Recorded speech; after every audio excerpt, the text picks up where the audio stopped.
想要来讲，最近伫社群平台有一波罢工罢业表态的热潮，有人支持罢免，有人支持反罢免。像真出名的网红阿汉，都表明伊同意罢免的立场。另外，歌手罗大佑讲这是赖皮罢免，讲大罢免大破功。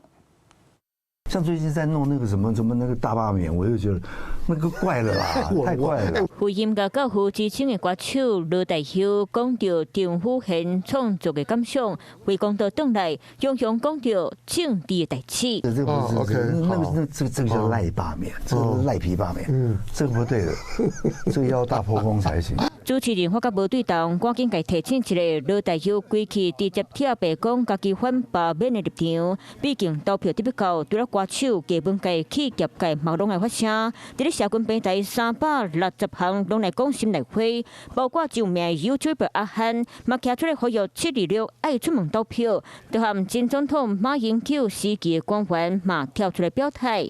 过去捌伫咧马政府时期担任行政院科技汇报办公室的秘书，陈炳辉讲家己是坚定的中华民国派，嘛中心罢免的正当性。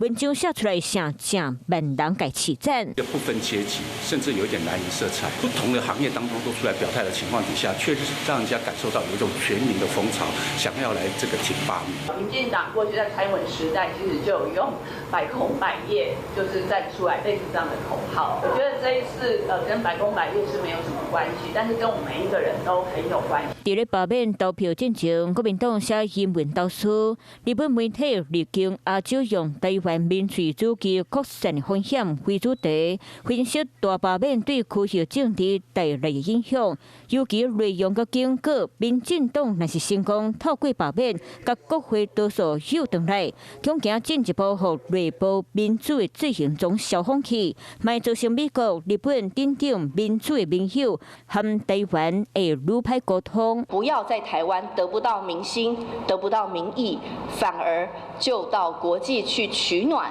就到国际去乱带风向。罢免投票得不够，气氛嘛愈来愈紧张刺激。